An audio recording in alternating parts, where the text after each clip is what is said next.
bien, bonjour à tous et bonjour à toutes. Nous nous retrouvons pour le troisième épisode de CFN Neurosciences avec Emmanuel Descroix et Caroline Chazal pour l'interroger. Nous avons parlé sur l'épisode 2 de la mémoire, et la mémoire nous a permis d'aborder des définitions classiques, mais aussi une définition importante. C'est que la mémoire n'était pas une composition d'un stock de souvenirs qu'on rappelait à loisir, mais c'était une recomposition chaque fois de ce que l'on apprenait. Ce qui fait que la mémoire, dans cette conception, c'est qu'on apprend chaque fois grâce à… On apprend chaque fois à apprendre ce qu'on veut retenir. Et donc, c'est ce travail-là qui est assez intéressant. Et on avait conclu cet épisode par le fait de dire que, bien sûr, l'émotion intervenait dans notre façon de mémoriser. Et donc, c'est pour cette raison-là que l'épisode 3 est l'épisode sur les émotions. Caroline, sur les émotions, peut-être une question à poser à Emmanuel? Oui, Emmanuel, est-ce que vous pourriez, bonsoir, est-ce que vous pourriez nous expliquer ce que c'est qu'une émotion, comment, enfin, d'où est-ce que ça naît et où est-ce que ça va? Et qu'est-ce qu'on peut en faire? Alors, ça, c'est la question qu'il faut pas poser, qu'il fallait pas poser. Parce que, non, mais franchement, parce qu'aujourd'hui, pour définir le concept d'émotion ou l'émotion en tant que telle, c'est compliqué pour les scientifiques. Et il n'y a pas un scientifique qui s'accorde vraiment sur ce que c'est qu'une émotion. C'est-à-dire que on est tous capables a priori, hein, sauf les malades, mais on est tous capables de ressentir une émotion, mais pour la décrire comment dire, de manière claire et parcimonieuse, c'est compliqué pour les chercheurs. Alors, en plus de ça, bien souvent, enfin, le commun des mortels fait la confusion entre le sentiment, entre l'humeur, l'état affectif, l'émotion, enfin voilà. Donc c'est compliqué. Donc, on peut dire qu'il y a un manque de clarté en fait et de distinction des phénomènes sur l'émotion en lui-même. Donc on va essayer de se détacher un peu du sens commun parce que l'émotion, quand on parle d'émotion pour Monsieur Tout le Monde, on va dire ben voilà, c'est la colère, c'est la joie, etc. Mais on peut essayer de se détacher un peu de ça pour essayer de comprendre les processus qui sont sous-jacents à ces états qui sont passagers, mais qui sont définis par certains par des états qui sont, comment dire, qui prennent le pas sur tout le reste, c'est-à-dire sur le réflexif ou sur la cognition, et qui sont, on va dire, qui nous mobilisent comme ça vers des choses qu'on voudrait pas forcément ressentir ou avoir. En tout cas, qui nous détachent de ce qu'on est en train de faire pour certains. Voilà. Peut-être Alors, on pourrait démarrer oui. par ce que ça n'est pas, la différence entre une émotion, une humeur, un sentiment. Alors, C'est vrai que c'est souvent considéré assez proche. ouais, donc le sentiment, par exemple, on accorde au sentiment une dimension un peu cognitive, c'est-à-dire qu'on a conscience, le sentiment, c'est quand on a conscience justement de l'émotion qu'on subit, enfin, le terme subir une émotion est mal à propos, mais en fait, c'est une sensation émotionnelle, une sensation consciente, le sentiment. L'humeur, c'est plutôt un phénomène chronique, c'est-à-dire euh, euh, une reviviscence de l'impression d'une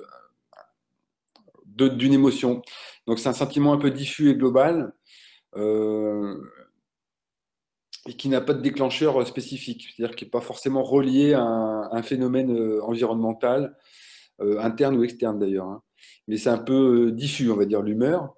Et en plus, il n'y a pas d'extinction claire de l'humeur. C'est-à-dire que dans le sentiment, autant il peut s'éteindre, l'émotion, elle peut s'éteindre. Dans l'humeur, bah, comme ça revient, il n'y a pas d'extinction très claire. Pour les affects, en fait, c'est une bouffée affective avec ce qu'on appelle une valence émotionnelle, c'est-à-dire un caractère agréable ou désagréable, positif ou négatif. C'est ce qu'on appelle la valence émotionnelle. Donc ça, c'est pour un affect, on va dire. Donc c'est comme une bouffée, en fait. Une bouffée. Et puis l'émotion, bah, c'est le plus saillant de ces états, on va dire. C'est un phénomène qu'on va dire aigu, qui lui est en relation, enfin qu'on peut mettre en relation assez facilement avec un objet interne, c'est-à-dire un schéma de pensée interne, c'est-à-dire une reminiscence ou un souvenir par exemple, ou un objet externe, c'est-à-dire directement lié à l'environnement. C'est-à-dire que l'objet en question, enfin, peu importe l'objet, ça peut être une interaction, quelqu'un, un film qu'on est en train de voir, enfin, peu importe, c'est quelque chose de l'environnement. Cet objet déclenche en nous un état émotionnel et ce qui est componentiel en fait. Voilà. Et c'est ça plutôt l'émotion qui distingue le reste, mais on ne peut pas dire qu'il y a comment dire, il y a une frontière entre tous ces états, quoi. C'est assez diffus, quoi. Voilà. L'émotion est donc plus inconscient. Pardon? L'émotion est plus inconscient. Alors, on peut distinguer plusieurs types d'émotions, en fait. Et ça dépend en réalité de comment comment dire, on définit l'émotion. Donc, ce qu'on sait aujourd'hui, c'est que on a tout le temps on a des émotions en permanence, quasiment. Alors qu'il y a certains états pour lesquels je ne suis pas dans un état, on va dire, émotionnel, c'est-à-dire quand je suis en train en train de réciter ma table de multiplication ou en train de compter, enfin, quelque chose de complètement réflexif. Sinon, on est tout le temps en lien avec un processus émotionnel. Alors, soit ce processus est relativement fort et du coup, je peux en avoir conscience, soit ce processus est assez faible en intensité et du coup, j'ai moins conscience d'une émotion à un moment donné, quoi. Voilà. Mais en tout état de cause, ça dépend aussi de ce qu'on appelle l'éthos, c'est-à-dire la culture dans laquelle on se trouve, et du système écologique ou du système environnemental, sociétal dans lequel on se trouve. Donc l'émotion est aussi quelque chose de tout à fait, enfin, pour certains chercheurs, tout à fait culturel. Et il y a certaines peuplades qui ne ressentent pas les mêmes émotions que nous ou qui en ont des différentes. C'est-à-dire que l'émotion serait directement liée à la société, quoi. Voilà. Et l'émotion dans le processus de l'apprentissage ou de la formation, il intervient à quel moment? L'émotion? Ouais.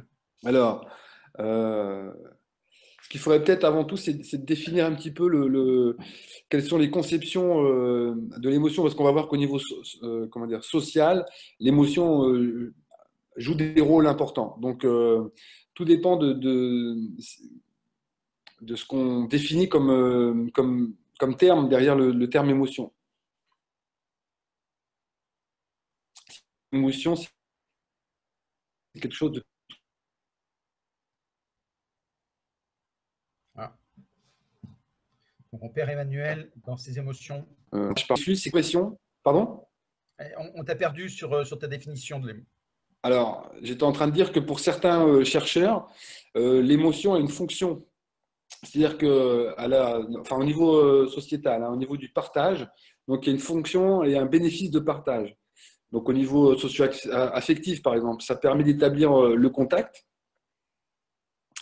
ça permet d'établir un lien et donc d'obtenir une espèce de réciprocité ou d'affectivité entre deux personnes, par exemple, quand elles discutent entre elles. Et l'affectivité peut être alors augmentée et ça suscite le lien social. Donc ça, je suis en train de penser à Rimé là, quand il écrit ça. Et donc l'émotion permet aussi un travail de clarification, c'est-à-dire que par rapport à une émotion donnée, à un ressenti donné, produire une émotion permet de trouver une distance appropriée par rapport à l'événement en question. Donc, quand il y a un partage, ça permet également de clarifier un peu les choses, quoi. Et donc, communiquer son émotion, c'est aussi trouver du sens à l'émotion qui est suscitée, quoi. C'est faire, quelque part, c'est faire sens. Voilà. C'est pourquoi l'émotion, d'ailleurs, c'est quelque chose qui est répétitif, quoi. Voilà, ça améliore, on va dire, un petit peu le cadre de nos références, quoi. Et donc, c'est nécessaire pour interagir dans l'environnement. Du coup, pour la formation, ça permet de maintenir quelque part le contact, le lien social, et donc ça permet de fluidifier les interactions.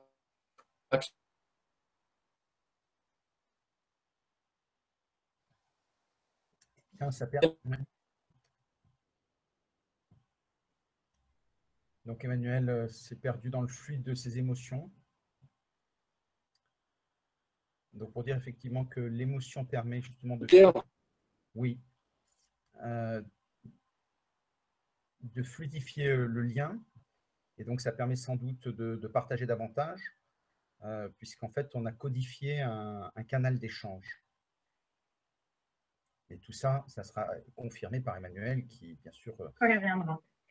Exactement, qui est bloqué dans ses émotions. Emmanuel? Vous m'avez entendu là? Parce que je vois que Pas du tout. Donc mais parce qu'on t'attendait, et c'est très bien de te teaser ainsi. Hein, ça permet de... Vous m'avez perdu quand? Parce que je vois que là, maintenant, je vois que ça marche, mais tout à l'heure, Alors, à partir du moment où tu disais qu'en formation, avec la définition que tu as donnée, ça ouais. permet justement de créer un lien. Oui, alors j'espère que je vais pas faire une redite parce que j'ai parlé un peu longtemps là, a priori. Donc je disais oui que ça permettait de créer un lien, que ça permettait de clarifier les échanges, voilà. Et puis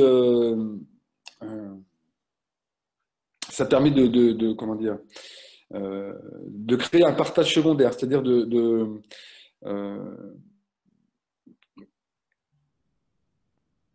créer une intensité, enfin, de créer un partage proportionnel à l'intensité de l'émotion. C'est-à-dire que plus on produit une émotion, plus il est clair pour celui qui voit l'émotion chez autrui de se positionner par rapport à l'émotion qui est produite. Et inversement. Vous voyez, ça va dans les deux sens. Autrement dit, par rapport à l'attention qu'on peut attendre comment dire, d'un apprenant, il est, je dirais, indispensable pour le formateur de maintenir un niveau d'attention grâce à la production d'une émotion. Car l'émotion peut être aussi parfois surjouée, notamment pour un formateur, un bon formateur. À mon avis, il a intérêt à surjouer parfois dans son enseignement une émotion pour maintenir le lien et l'attention de ses apprenants, quoi. Donc, dans tout état de cause, la communication émotionnelle et la socialisation, le lien social passe par l'émotion. Voilà. Et dès l'état de toute petite enfance et dès les premières minutes chez l'enfant. Et est-ce qu'on peut imaginer que quelqu'un qui s'y connaîtrait très bien, qui creuserait tous les schémas, pourrait se construire une espèce de mode d'emploi pour interpréter tous les facteurs d'environnement de la personne et influencer les émotions comme il le veut? Alors on verra ça. Alors influencer les émotions comme il le veut, c'est un peu compliqué parce que on n'est jamais vraiment dans la tête des gens et on connaît pas leur histoire. Mais ça, on verra ça plutôt dans la prochaine session d'explication à travers le non-verbal. Hein. Donc est-ce que quelqu'un peut manipuler aussi bien les gens que vous êtes en train de le dire? Je ne sais pas si tout est possible a priori, mais il est certain qu'une bonne connaissance des émotions permet d'influencer quelque part ce dont on a envie de faire ou on a envie de dire ou de procurer à autrui, c'est certain. Ouais. Ouais. Un formateur. Alors, le problème, c'est que voilà, on voit, en général, on a tendance à voir les choses négatives du point de vue négatif, alors que ça peut être au contraire quelque chose de tout à fait proactif et tout à fait positif. Voilà. Sans forcément y voir une manipulation malsaine, quoi. Voilà. Stéphane avait une question? Oui, et sans doute, je me disais, un formateur, par exemple, qui au départ lance une émotion positive pour faire adhérer, rentrer dans son univers. Ouais. D'un moment, les gens adhèrent parce qu'il a le talent du mimétisme, etc. Donc, ouais. il interpelle, quoi.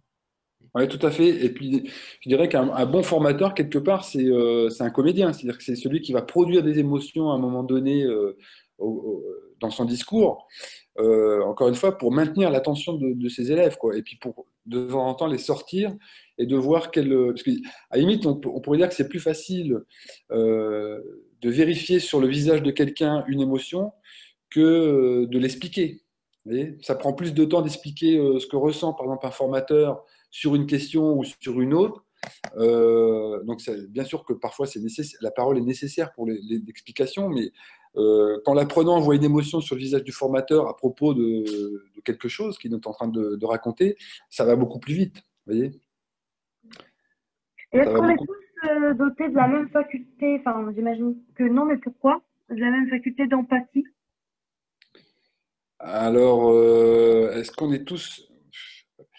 Alors, évidemment, non, puisque vous connaissez peut-être le syndrome autistique. Donc, les autistes sont des gens qui ont du mal comment dire, à percevoir l'émotion et du coup, et parfois même quand c'est des syndromes un peu graves, de rentrer en contact avec leur même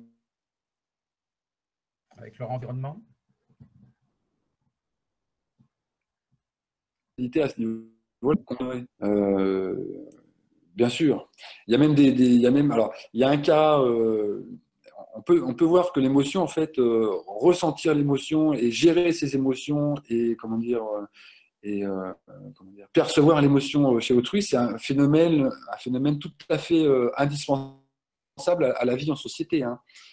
C'est je ne sais pas si on en a déjà, mais Phineas Sketch, c'était un conducteur de travaux américain au siècle dernier, ou enfin, j'ai plus la date exactement, qui avait eu un accident, il avait pris une baramine dans l'œil, là, comme ça. La baramine avait traversé l'œil et était ressortie par l'autre côté du cerveau. Il avait donc transpercé son préfrontal, hein, son cerveau préfrontal. Là. Et donc, ce Phineas en question, eh bien, bon, on imagine qu'il a dû un peu tomber dans les pommes, enfin, je veux dire, se sentir un petit peu mal, mais quelques semaines après, il s'est réveillé, on l'a guéri. Et il n'avait pas de séquelles au niveau cognitif, c'est-à-dire qu'il pouvait toujours parler, il pouvait compter, enfin, je veux dire, a priori comme ça, il n'avait pas de problème, en tout cas de QI ou de problème d'intelligence. Sauf qu'il avait plus la partie du cerveau qui lui permettait non seulement d'analyser les émotions chez autrui, mais en plus de ça, de gérer ses propres émotions. Et du coup, on s'est rendu compte que ce pauvre Phineas Cage, au bout de quelques temps, non seulement il avait du mal à interagir avec ses pairs, enfin avec ses proches également, mais que du coup, sa vie a largement été perturbée par ça, et socialement, il s'est retrouvé plus bactère, etc. Donc, il a perdu comment dire, toute bonne gestion au niveau de son environnement. Voilà. Donc, en fait, l'émotion, pour le partage en société, c'est quelque chose de tout à fait fondamental, pour soi et pour autrui aussi. Parce que ça permet de mieux comprendre l'autre, mais ça permet que l'autre nous comprenne mieux à travers la production d'une émotion, notamment au niveau facial. Quoi. Voilà. Du fait qu'on puisse ressentir des émotions, alors je ne sais pas du coup si le mot émotion est le bon terme, mais si on ressent des émotions face à, par exemple, à un paysage, Ouais. le fait de ressentir des émotions n'a pas qu'une finalité sociale. Oui, dans ce cas-là, oui, tout à fait, c'est vrai. Ouais. Alors, est-ce que c'est toujours pareil? Est-ce que c'est une émotion ou un état affectif à ce moment-là ou une humeur? Là, franchement, je pourrais pas. Ça va être compliqué, quoi, de le Ouais. dire. Mais là, je parle de l'émotion comme quelque chose de très réactif et très subite, quoi. Hein. Voilà. Et pourquoi des fois est-ce qu'on se sent dépassé par les émotions? Pourquoi est-ce que des fois ça prend le pas sur la réflexion? Pourquoi ça prend le pas sur la réflexion? Alors, il y a un des, comment dire, il y a une des appréciations pour l'émotion qui consiste à dire que, en fait, l'émotion, c'est quelque chose qui est nécessaire pour se situer par rapport à son environnement.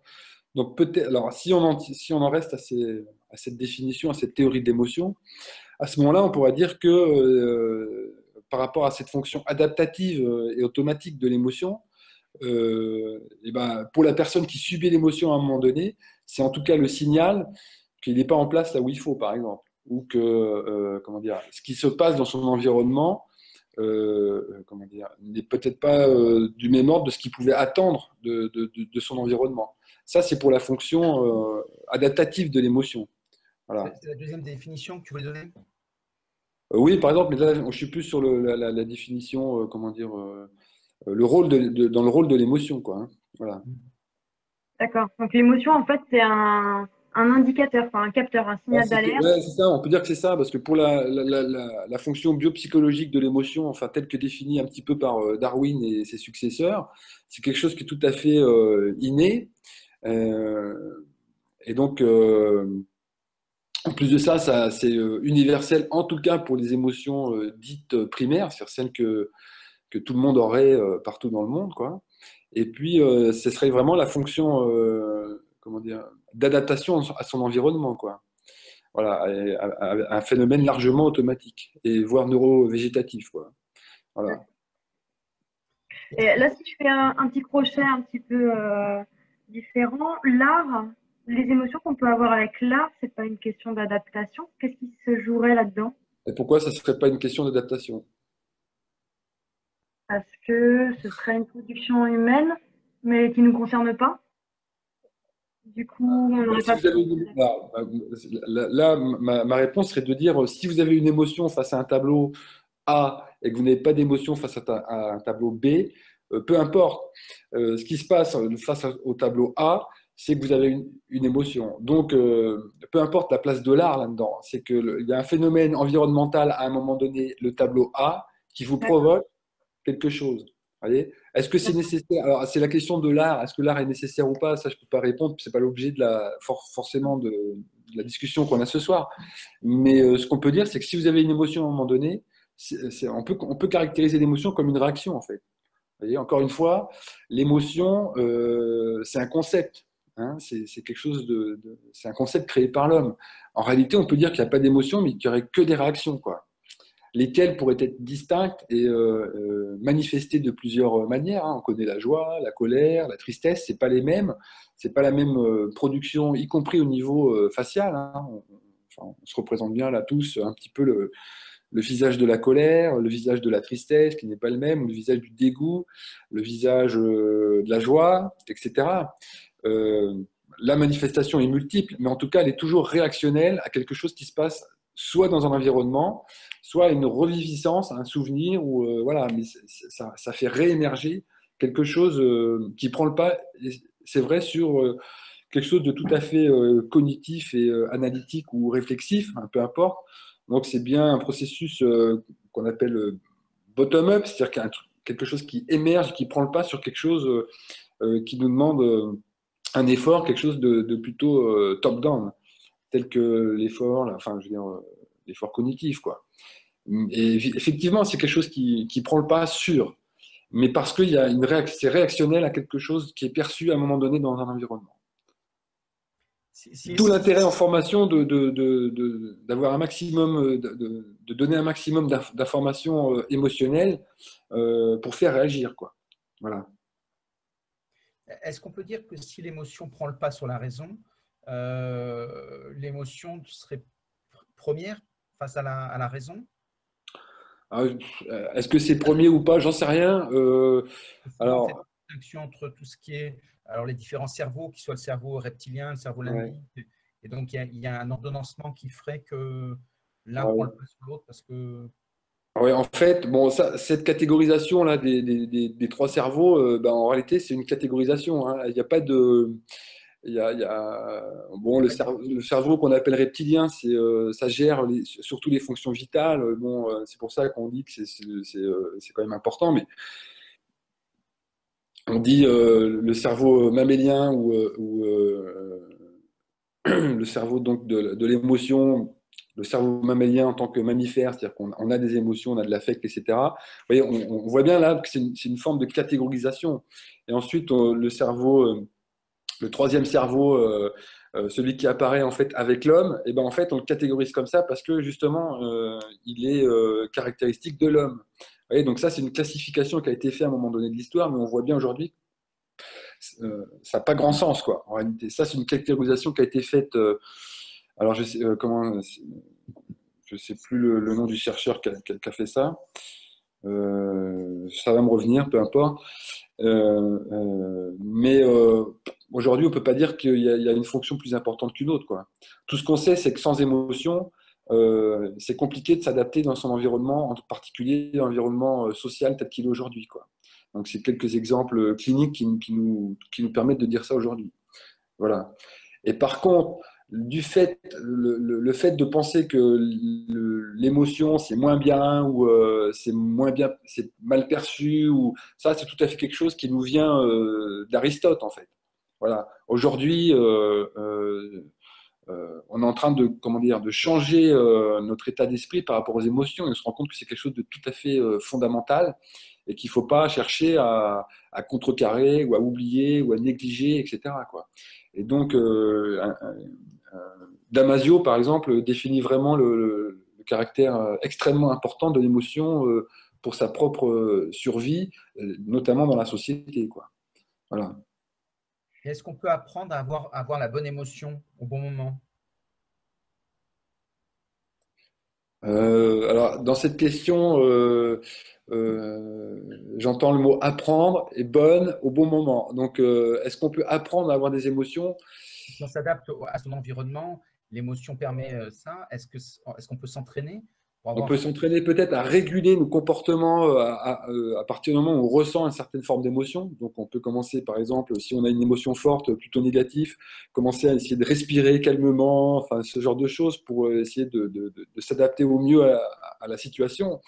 Mais on se rend bien compte que cette question, elle peut être complètement sans fondement. Par exemple, si j'ai la réaction de peur parce que je suis dans une forêt ou parce qu'il y a une voiture qui arrive en face de moi que je suis en train de conduire et que cette réaction de peur me fait appuyer sur ma pédale de frein ou me fait tourner le volant rapidement, à ce moment-là, heureusement que j'ai eu cette émotion, quoi. Et heureusement que j'ai pas contraint cette émotion. Je me suis pas contraint et comment dire, entraîné à ne pas avoir cette réaction de peur, parce que pour le coup, c'est peut-être ma propre survie qui en dépend.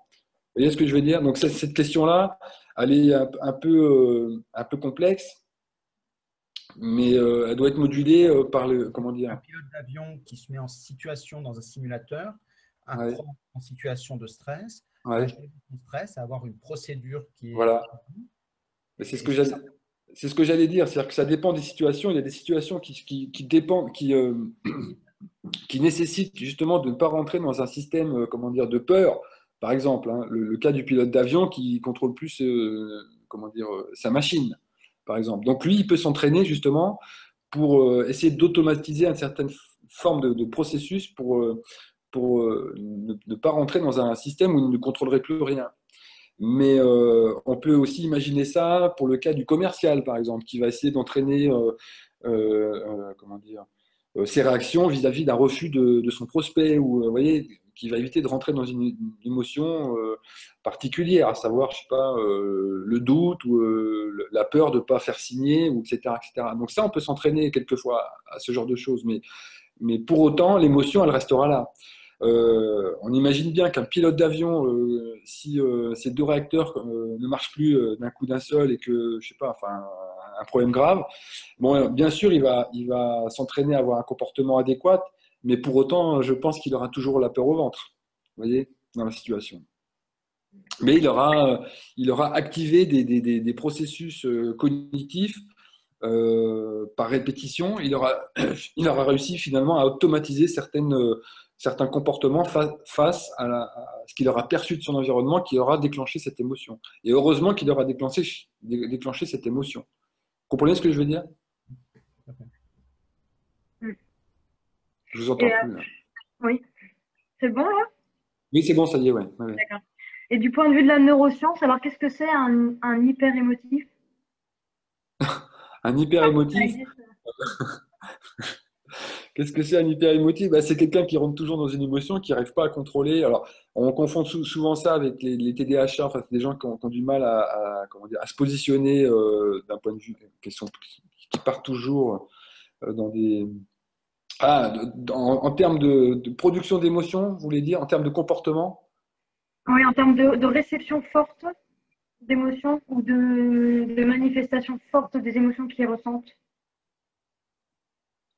Ah, en termes d'émotions fortes, bah ça en général, on peut faire. Alors, j'ai pas de compétences particulières dans ce domaine, hein, je veux dire, mais avec quelques études que j'ai fait, tout simplement, on peut faire la confusion parfois avec des troubles qui sont. Alors, l'alexithymie, par exemple, c'est-à-dire l'impossibilité de reconnaître des émotions. Donc ça, c'est pour la partie inverse de la question que vous me posez. Mais par contre, pour quelqu'un qui ne serait pas capable de gérer ses émotions et donc de produire des émotions inconséquentes à une situation, bah, par exemple, c'est le cas de Phineas Cage dont on parlait tout à l'heure. Finalement, au bout d'un moment, c'est des gens qui sont socialement rejetés parce que l'émotion ne correspond pas à la situation qui est normalement, enfin, entre guillemets, qui devrait normalement être produite. Vous comprenez ce que je veux dire? Ouais. Et Voilà, donc pourquoi? Est-ce que c'est ça quelque chose s'explique? qui est tout à fait régulé, en fait, l'émotion d'un point de vue social. Alors, c'est tout à fait étonnant hein, de savoir que, par exemple, l'émotion, euh, dans l'émotion, en fait, il y a une espèce de connivence qui se joue rapidement entre deux personnes parce que l'émotion est partagée, en fait, comme on l'a dit tout à l'heure. Et puis, en fait, il y a ce qu'on appelle la contagion émotionnelle, c'est-à-dire que c'est un phénomène contagieux, l'émotion. Par exemple, si je suis dans un environnement et qu'il se passe quelque chose de très fort, avec une intensité très très forte émotionnelle, je vais pas pouvoir, comment dire, ne pas partager cette émotion. Vous voyez, donc il y a une espèce de contagion qui vient avec l'émotion. Alors on parle même de partage secondaire, puis de partage tertiaire de l'émotion. Vous voyez. Autrement dit, si un jour si vous dites un jour à quelqu'un, alors je te dis quelque chose, mais surtout le répète à personne, ben c'est mort d'avance. Voyez. Surtout si vous racontez une émotion très forte. Voyez. Cette personne-là racontera un jour ou l'autre cette émotion que vous avez ressentie à un moment donné, si elle est très forte. Vous comprenez? Mm. Parce que c'est quelque chose d'automatique qui se partage. Voilà. Autrement dit, voilà. Sachez que la prochaine fois que vous direz, surtout ne dis pas, je te dis quelque chose, mais ne le dis pas, ne le dis à personne, la personne le dira. Pas forcément aux personnes qui sont incriminées ou aux personnes qui sont dans un environnement proche, mais si l'émotion est partagée et forte, le partage se fera dans un second temps, voire dans un troisième temps, quoi. Mm. C'est là où, dans cette contagion, quand on a des formateurs un peu expressifs en termes Ouais, d'émotion, bah, automatiquement, ils amènent dans leur univers les ouais, gens à devenir positifs parce que ouais. c'est avec les Américains, quand ils se amazing, donc tout est magique, tout est Non, mais c'est ça. il y C'est a tout à pas, fait ça. Ouais. La contagion, c'est quelque chose de. Mais voilà, et, oh là, rends-toi compte, l'autre jour, j'étais à une formation lambda, le gars était super, on a vraiment bien appris, etc. En fait, c'est l'émotion qu'il a retenue essentiellement. Bon, bien sûr, il a retenu les éléments du cours, par exemple, mais ce qu'il va partager, c'est l'émotion qu'il a ressentie sur le moment. Vous voyez? Donc, est-ce que c'est vrai aussi que, et donc c'est toute la gamification, quand on a des émotions fortes, on mémorise mieux et plus longtemps. Ah, bien sûr, tout à fait. Ouais, tout à fait, parce que comment dire, euh,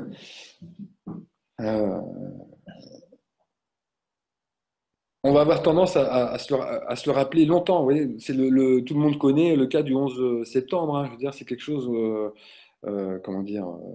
Moi, je me souviens encore du moment où j'ai vu les avions. Enfin, je peux situer l'environnement dans lequel j'étais. Enfin, qui m'a appris la nouvelle, etc., etc. Quand on a une émotion forte, en général, alors si on s'en tient au concept de l'émotion comme un système de sauvegarde par rapport à l'environnement. Hein. On peut se voir comme un système comment dire, qui réagit à l'environnement. Eh bien, si l'émotion participe à ça, évidemment, quand on a une émotion forte, du système dans lequel on se trouvait au moment où on a reçu l'émotion. Ça active un ensemble de phénomènes qui sont à la fois perceptifs, moteurs, etc., quoi.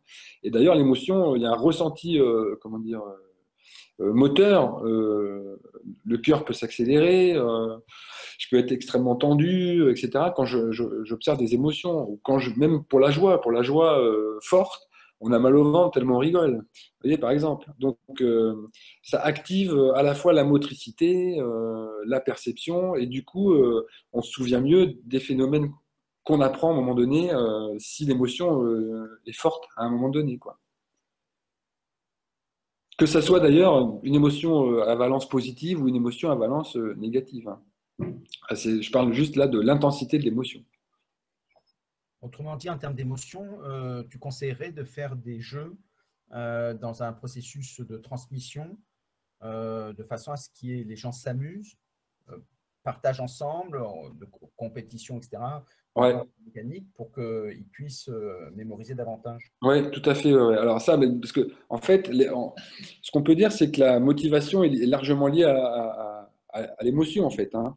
L'émotion et la motivation, c'est toujours un peu la même chose. Donc, quand il y a une espèce de compétition, un jeu, soit contre la machine, soit contre quelqu'un d'autre, ça déclenche des émotions qui sont fortes, surtout si le jeu est compliqué à réaliser, par exemple. Plus le jeu est compliqué à réaliser, plus l'émotion, quand on gagne notamment, ou même quand on perd, va s'inscrire en nous de manière un peu forte. Donc si tout ça, de manière implicite, c'est lié à une forme d'apprentissage, à ce moment-là, on peut dire que c'est tout gagné c'est gagné pour celui qui a créé le jeu ou pour le formateur qui a créé un espèce de jeu à un moment donné quand il formait des gens en présentiel, par exemple. Vous voyez, mais je ne parle pas forcément de compétition, ça peut être simplement le fait de gagner sans faire un classement, hein, le fait de carré de chocolat, ou c'est le bon point. Voilà, c'est le bon point quand on était il y a quelques, enfin ça date d'il y a longtemps. Je sais pas s'ils font ça dans les cours primaires maintenant, mais quand il y avait le bon point, quand on avait dit bon point, on avait une image, etc., etc. Il y avait une espèce de jeu là-dedans, mais c'était pas une compétition. Finalement, ça devenait une compétition entre les élèves, mais c'était surtout l'obtention d'une récompense. Donc ça activait le circuit de la récompense. Et voilà. Donc pour la formation, ça me semble une nécessité d'introduire, que ce soit en présentiel ou que ce soit avec la machine, d'introduire une forme de jeu, une forme de question-réponse avec un petit côté affectif derrière. Voilà. Et qu'est-ce que vous pensez de l'utilisation des émotions négatives dans l'apprentissage? Par exemple, apprendre par la peur, apprendre par le stress, etc. Bah, Par rapport à la mémorisation, par exemple. alors moi, alors là, c'est tout à fait personnel. J'ai pas lu d'hypothèse là-dessus. Mais ce que je pense, c'est que si vous activez la peur à un moment donné, si vous rencontrez ensuite des conditions similaires dans un environnement, enfin en dehors de la formation, à ce moment-là, qu'est-ce que vous risquez de déclencher? C'est une question que je vous pose. La peur. Donc si au contraire vous déclenchez l'intérêt ou au cours d'une formation, après dans l'environnement extérieur à la formation, si vous rencontrez un environnement similaire, qu'est-ce que vous risquez de déclencher en vous? La joie ou l'intention ou la volonté de partage, enfin voilà, etc. Donc je pense pas qu'il soit franchement intéressant pour un formateur de déclencher des émotions dites négatives, quoi, hein, parce on peut se poser la question de savoir ce qui est positif ou négatif. Je dirais plutôt, il faudrait plutôt parler d'agréable ou de désagréable. Voilà. Mais en soi, est-ce que la peur c'est quelque chose de négatif? Est-ce que la colère c'est quelque chose de négatif? Moi, je ne peux pas apporter la réponse à ça. C'est-à-dire que si, par exemple, je rentre en colère parce que j'ai des attentes qui ne sont pas résolu, c'est peut-être bon, c'est une forme d'énergie qui va me permettre peut-être de me dépasser pour atteindre mon but. Donc, est-ce que la colère en soi, c'est positif ou négatif? C'est peut-être mal vécu, c'est-à-dire que c'est peut-être désagréable pour ceux qui les vivent ou ceux qui les éprouvent, mais en soi, est-ce que c'est positif ou négatif? Ça, je ne peux pas le dire. Voilà. Par contre, c'est sûr que déclencher des émotions négatives dans le contexte de la formation, on risque de réactiver ça après quand on est en dehors, quoi. Voilà. Donc il faut mieux, à mon sens, essayer de développer la motivation pure, c'est-à-dire par l'intérêt, quoi. Déclencher un intérêt et en s'appropriant les circuits de la récompense plutôt qui sont assez forts quand même. Autrement dit, si tu avais des conseils à donner, parce que la motivation dans un monde où les gens ont de plus en plus de difficultés à s'engager, comment est-ce que tu ferais pour motiver davantage les gens? Comment je ferais pour alors les motiver en quoi ou dans quel Alors, si par exemple, pour s'engager, on parle souvent en formation du fait de les qui se mettent en situation de travail en équipe ou des choses comme ça, les gens sont plutôt réservés spontanément. Comment tu les aiderais à franchir le passage à l'acte pour être motivés au moins dans leur tête ou dans Ouais. leur action?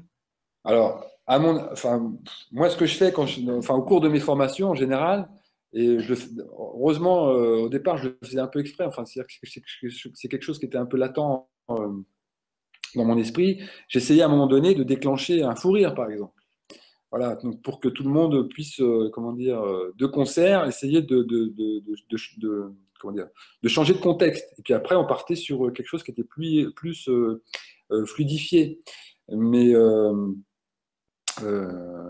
si vous ne produisez pas d'émotion à un moment donné, ou si vous ne montrez pas, aux gens qui sont formés avec vous, que vous êtes avec eux, en empathie avec eux, que vous faites attention à eux et que, vous êtes motivé vous-même pour qu'ils apprennent quelque chose, à ce moment-là, ça va être compliqué en face que ces gens-là ressentent la même chose. Vous voyez?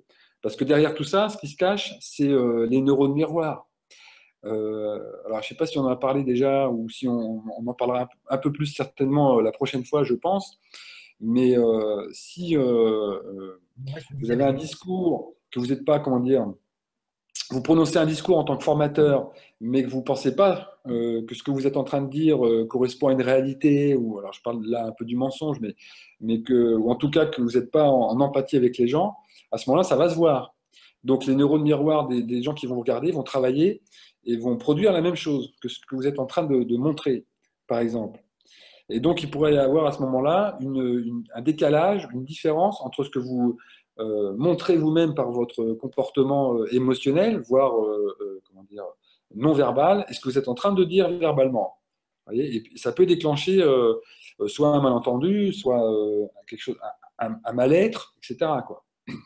Vous voyez, donc, un bon formateur, à mon sens, c'est quelqu'un qui est plutôt spontané, c'est-à-dire qui est cash dans sa manière d'être et qui est destiné, qui est tourné vers autrui, quoi. Voilà. Ça, c'est vraiment, pour moi, l'archétype du bon formateur, quoi. Peu importe ce dont il est en train de parler. Ce qu'il faut, c'est qu'il ait envie de donner de l'information aux gens, quoi. Et à ce moment-là, ça va se retrouver, son audience, en fait, va s'y retrouver, quoi.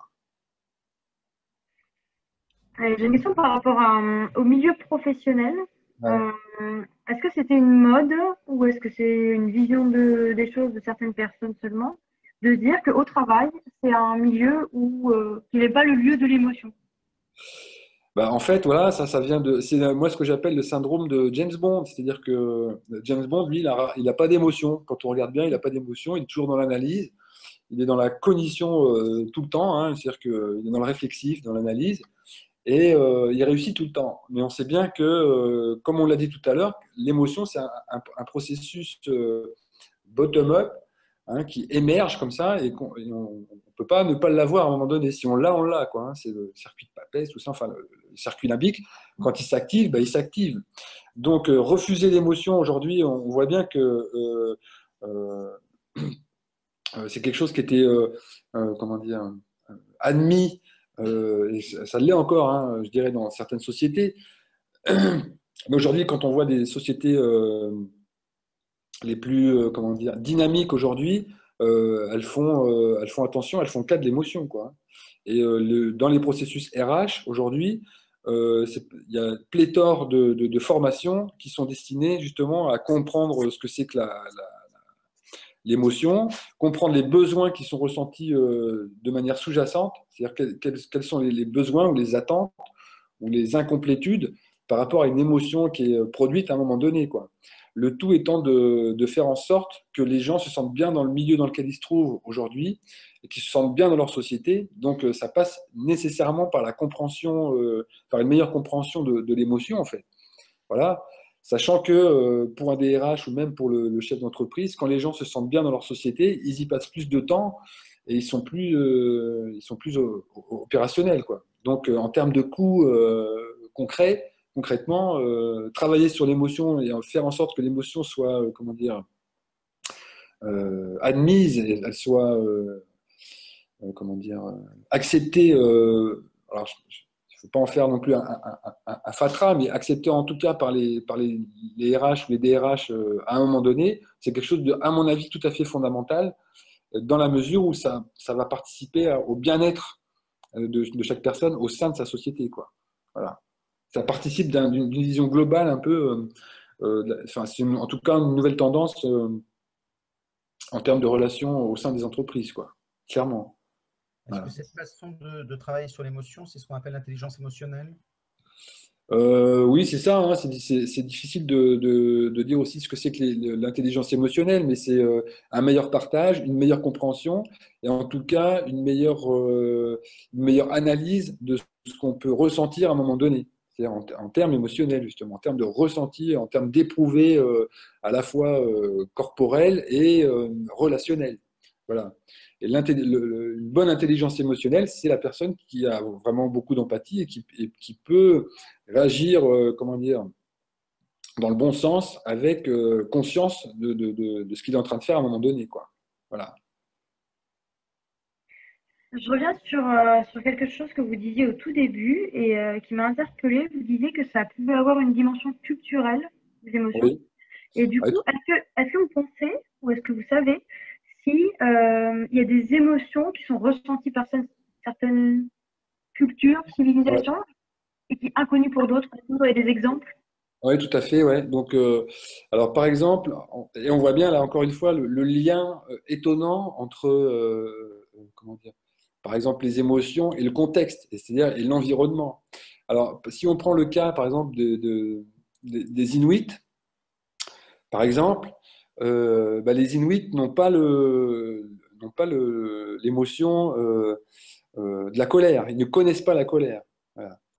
Et on comprend bien pourquoi. Imaginez un Inuit qui rentre en colère, alors peut-être plus maintenant avec les temps modernes, hein, mais un Inuit il y a encore quelques dizaines d'années en arrière, dans l'environnement dans lequel il se trouve, c'est-à-dire des conditions climatiques effroyables, si l'Inuit rentre en colère, il peut casser du matériel, il peut tuer ou blesser un de ses congénères. Et là, et c'est pas seulement sa vie qui met en danger, mais c'est la vie de toute sa tribu. Enfin, c'est pas des tribus, mais tout son environnement, vous voyez.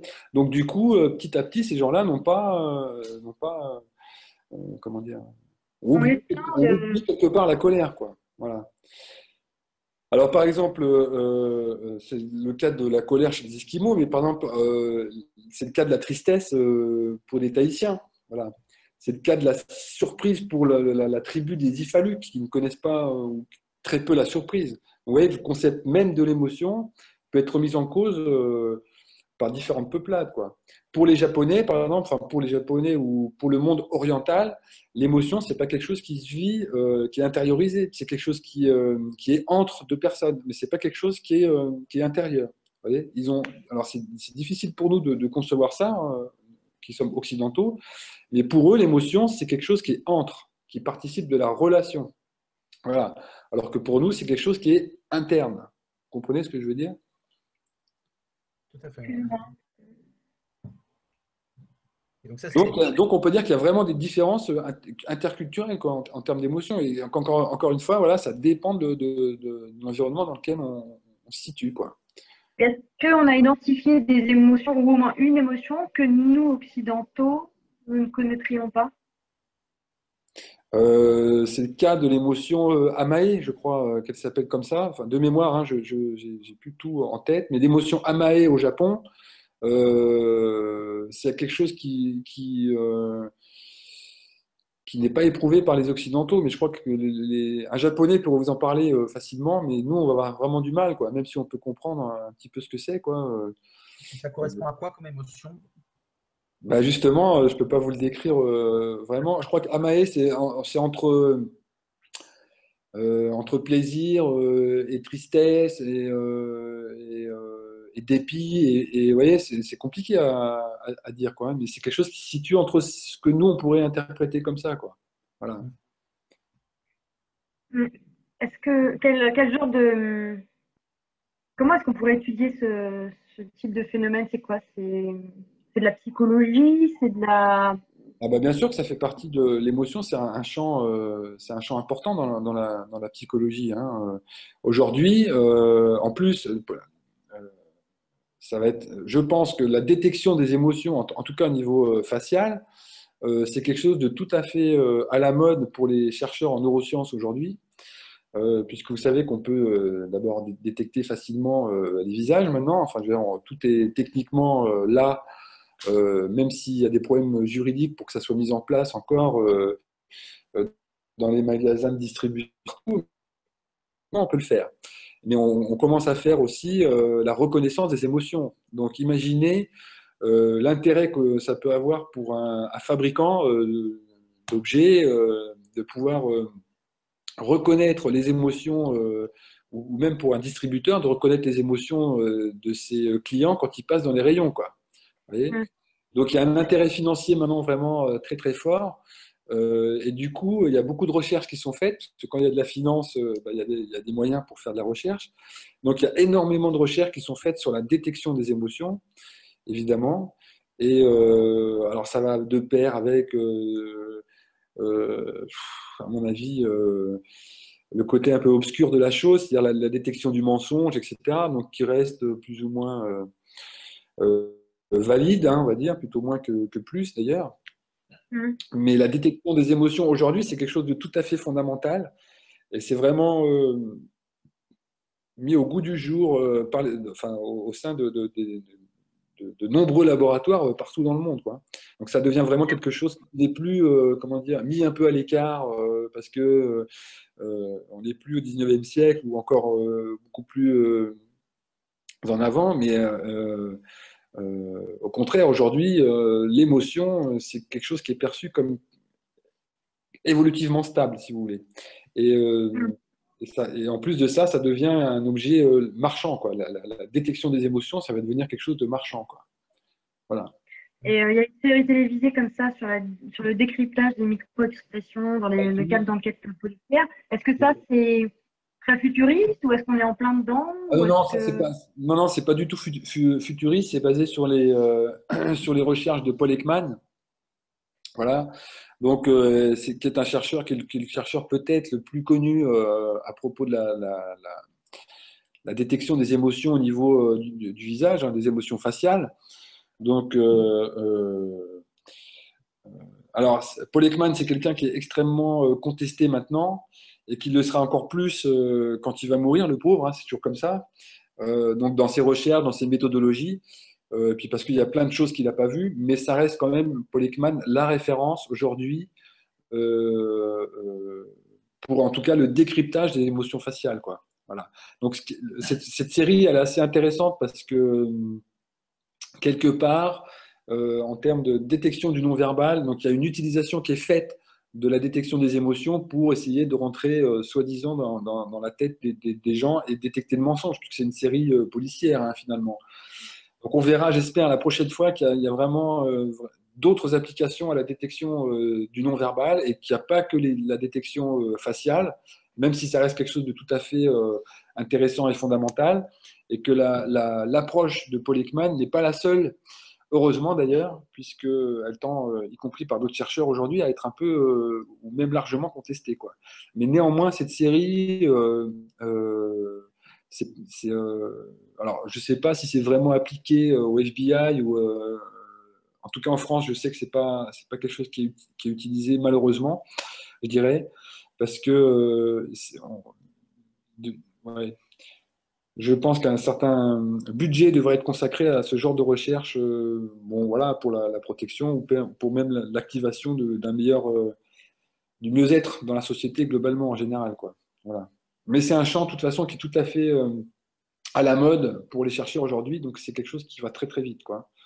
Voilà. Il y a pléthore d'informations sur la détection des émotions faciales aujourd'hui. Voilà. Il y a des machines qui sont créées, enfin je veux dire, enfin, des machines de détection, hein, tout ça, ça passe par le numérique. Oh, ça peut faire peur. Voilà. Mm.